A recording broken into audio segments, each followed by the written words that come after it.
Festooning a bike with colourful anodised parts and accessories is certainly nothing new. If you were riding mountain bikes in the 90s, you'd have been just like me, spending all your pocket money on these little purple anodised trinkets. Certainly any viewers of this channel will be familiar with this bike. More recently, I spend all my pocket money nowadays buying gold bits for my titanium tourer. I'm just a complete sucker for the aesthetic of the little pop of colour, which some may think is vulgar. I think more is more. For me, it started before the 90s though. In fact, in the early 80s, when I first got into BMXs, there was a rally burner which had gold wheels that was the absolute unattainable object of my lust. And that's a clue about what today's restoration project is going to be.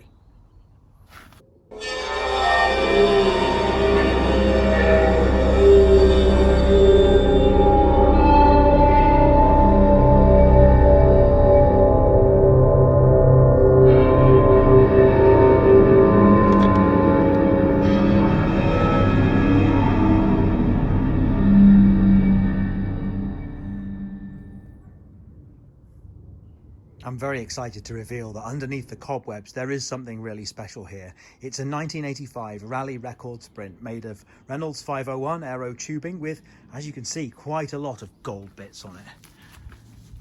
This is going to be spectacular when it's been cleaned up and recommissioned. Now, this was in fact a mid-range bike. That's not to denigrate it in any way, but it certainly wasn't expensive. It wasn't being raced in grand tours. That said, it's a cut above the sort of real entry-level stuff. You can tell by things like this lovely Sakura front mech. These, the things like the derailleurs and stuff are definitely not the most basic that was available at the time. It would have been a mass market bike. There were quite a lot of them made. And for that reason, I'm going to have to clean it very, very carefully, because what you would expect on a really high-end bike to be anodized is in fact, I think, more likely to be lacquer. And therefore, if I was to jet wash this and use really abrasive cleaning products on it, I might do it some damage. So I'm going to have to be very, very gentle getting this thing clean. Big thanks to the racing driver Rick Parfitt Jr. for his kind hospitality and gift of this excellent Auto Bright car shampoo. I bet you've never seen the world's best car shampoo put to such exotic use before today. Now it's time for a closer inspection, and there's a lot of good news about this bike. First of all, most of what I need is already here. Chain's gone. The saddle is fairly horrid, and although original, I think I could probably upgrade it to something slightly less horrid. But apart from that, a few nuts and bolts might need replacing, but fundamentally it is all here. So that's a great start. What's really interesting about the components is there's no such thing as a group set on this bike. Obviously it's 1985 and the concept of a group set was far less prevalent than it is now, but the fact is that pretty much every part comes from a different manufacturer. The brakes are Weinmann. These shifters, which predate indexing, friction shifting there, are Suntour. Haven't ID'd the headset yet. The chain set is something German, as hinted at by the lettering inside. You've got a French front mech from Sakura. You've got a Japanese rear mech from Shimano. And the list goes on. This Sakai custom bar and stem combo is by no means shabby. Once cleaned up, this is going to be, in any man's book, desirable kit. And the name brand components extend as far as original Michelin tyres, these Sachs Maillard helicomatic hubs.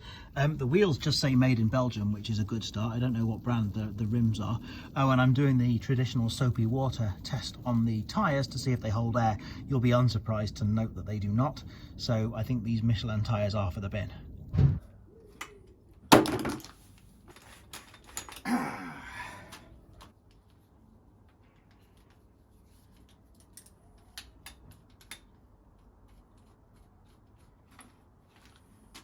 It's a lovely lightweight chain set, and actually the more I look at it, the more I think this might actually be anodized. I was doing it disservice when I said I thought it was lacquered. On closer inspection, it is alloy, and where it's worn there, unfortunately, there's nothing much I can do about it, but generally speaking, that is beautiful. First fun bit of trivia that's potentially going to ruin my night. This headset lock ring is not a 30 or a 32 mil. It's not a 36 or a 40, which is all the spanners I've got. Of course, it would have to be a 34.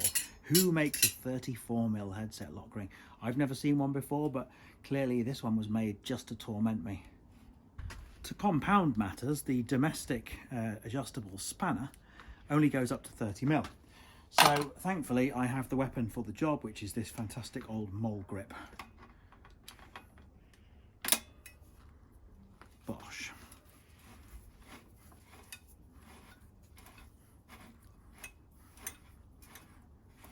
God bless the plumbing industry. One of my favourite processes, little vinegar bath for all the bits that need it. And then after 24 hours, the rust will be gone.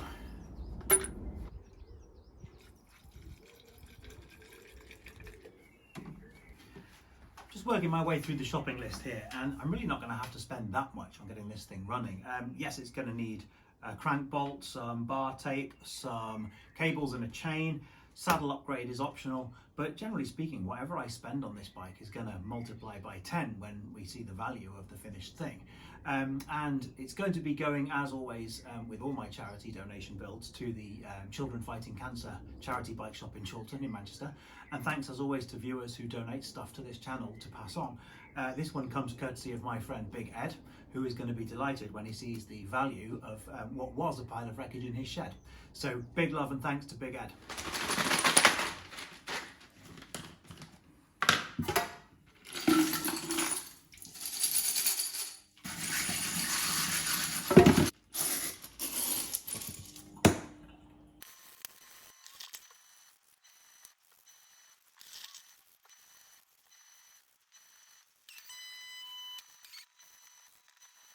Once again, vinegar does the business, especially on these caps of the shifters. They've come up beautiful. Brief interlude, this bottom bracket, which is also a name brand part, it's a Tangay, Japanese, is absolutely not for coming out. There will be a way, and here is the way. Thankfully I have the privilege of living very near an extremely good bike mechanic.